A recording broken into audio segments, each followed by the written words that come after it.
गौतम बुद्ध नगर police ने greater Noida के जलपुरा गांव में 24 वर्षीय दीपिका नागर की कथित दहेज हत्या के मामले में बुधवार को 2 और आरोपियों को गिरफ्तार कर लिया।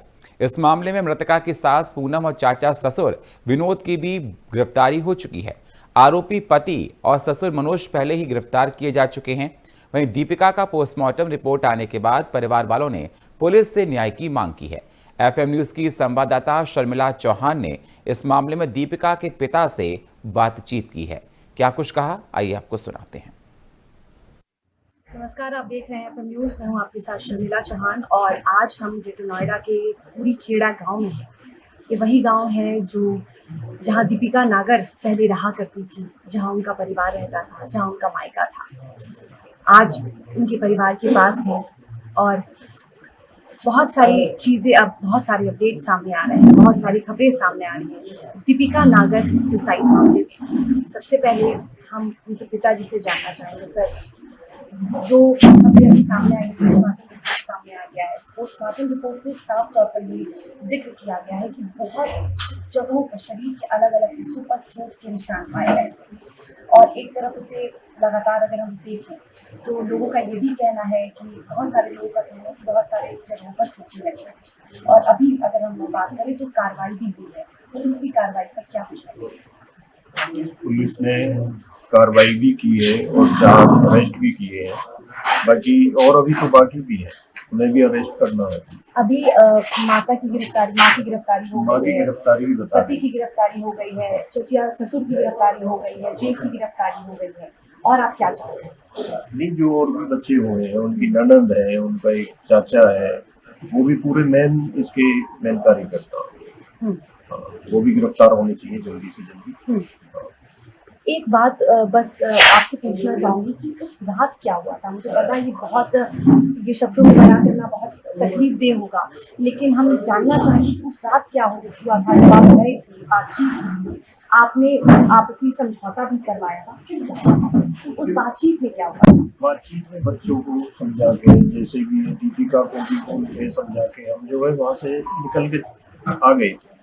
उसके बाद उसके ससुर का फोन आता है कि भाई दीपिका जो है वो गिर गई है, और मैंने उनसे पूछा कि भाई सीढ़ियों से गिर गई है या बाथरूम में गिर गई है, कहाँ गिर गई है?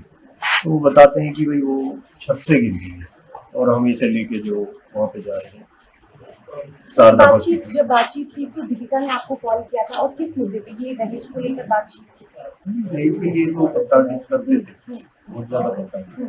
उन्होंने तो बच्ची का रहना दुश्वार कर दिया था, और लास्ट ये वो तो बच्ची को जान को लाश उसे मार कर नीचे डाल दिया गया, जिसे उसे एक एक्सीडेंट दिखाने की भी कोशिश की गई है, क्योंकि पोस्टमार्टम रिपोर्ट साफ बता रही है कि उसे मारने के बाद 17 महीने 14 महीने में शादी हुई। जब शादी हुई उसके बाद कितनी बार दीपिका घर आई थी? दीपिका घर आती थी जैसे नॉर्मल में आते हैं, घर आने जाने के लिए कोई ऐसा वो नहीं था। जब भी बुलाया था तो दीपिका आ जाती थी। बाकी हम भी ये सोचते रहे कि भाई आगे सुधार हो जाएगा, जो भी है। कोई भी माँ बाप ये तो सोचेगा नहीं कि भाई बेटी का परिवार जो वो उजड़ जाए। हर बाप ये सोचेगा भाई ये घर आगे चल जाए, ये रिश्तेदारी हमारी बनी रहे। बाकी वो रिश्तेदारी उन्होंने हमारी बेटी को मार ही दिया लास्ट में। वो खरीदते थे,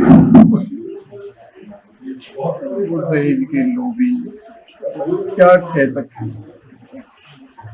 1 करोड़ की शादी हुई थी, आपने गाड़ी मतलब जितनी भी डिमांड्स थे उस वक्त आपने पूरा कर दिया था। जितनी मेरी हैसियत थी मैंने उस हैसियत से भी अपने आप को ज्यादा दिया था। बाकी क्या कह सकते हैं, जो ये लोग होते हैं न किसी के वो नहीं होती, न बच्चे से प्यार होता है न किसी रिश्तेदार से, न अपने धनों होते हैं। पुलिस की कार्रवाई से संतुष्ट है सर? पुलिस कार्रवाई कर रही है। बाकी अभी कार्रवाई जो है जो उन्होंने पहले ये कहा था कि भाई सुसाइड है, तो सुसाइड तो नहीं है, उसका उन्हें खंडन करना चाहिए कि भाई ये सुसाइड नहीं है। तो पोस्टमार्टम रिपोर्ट भी आ गई है कि भाई पोस्टमार्टम रिपोर्ट कर रही है तो अधिकारियों को उस चीज का खंडन करना चाहिए और उसे जो है मौत हत्या बताना चाहिए। क्या मांग करते हैं? मांग तो यही है कि भाई देखो हमारी बेटी तो चलेगी पर कम से कम हमारे लिए भी ऐसा तो हो जाए न्याय मिले आपकी बेटी। जो हमारी बेटी को न्याय मिले और हमें भी जीने का आश्रय मिल जाए। हमारा जीवन तो जब तक जिएंगे हम कोई खुश रहना तो हमारे लिए बहुत ही मुश्किल का हो गया। हम तो घर में घुसेंगे तो भी दीपिका और निकलेंगे तो भी दीपिका, वो हमारे सामने से नहीं हट पाएगी अब जो।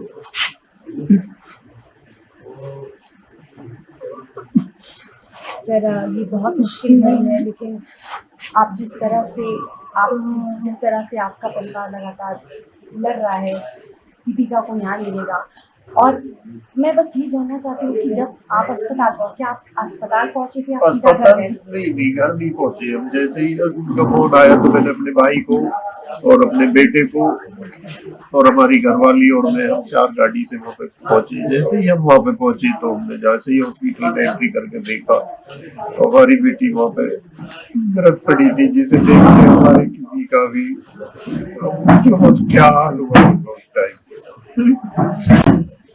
जिसने कभी ये सोचा भी ना हो, पढ़ाई लिखाई बड़ी करी, कैसे कैसे एक बाप जो अपने बच्चे में पालता है। कोई ये तो 20-25 साल की बेटी थी, कोई 1 साल की बेटी भी किसी की अगर तो कुछ हो जाता है तो उसके लिए भी माँ बाप तड़प जाते हैं।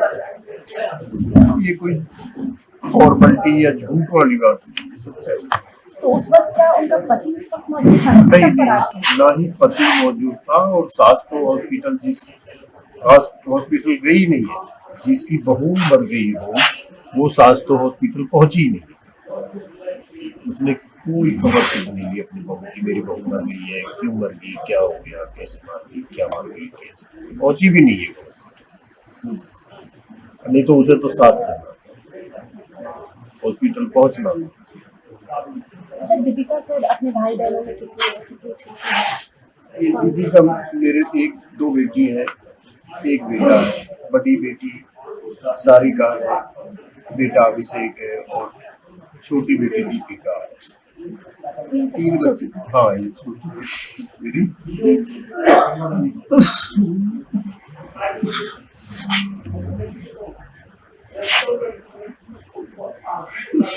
दीपिका के परिवार वालों का ये कहना है कि ये सुसाइड नहीं बल्कि हत्या है, क्योंकि पोस्टमार्टम रिपोर्ट यही सिद्ध करता है। दीपिका के पिता का अभी भी ये मानना है कि उनकी बेटी को न्याय मिलेगा और जो धोखा उनके साथ किया गया, जो धोखा उनकी बेटी के साथ किया गया, इस पर उन दोषियों पर कार्रवाई होनी चाहिए। अब देखना ये होगा कि दीपिका की दोषियों पर क्या कुछ कार्रवाई होती है। पूरी खेड़ा से कैमरामैन निकांत गुप्ता के साथ मैं शर्मिला चौहान।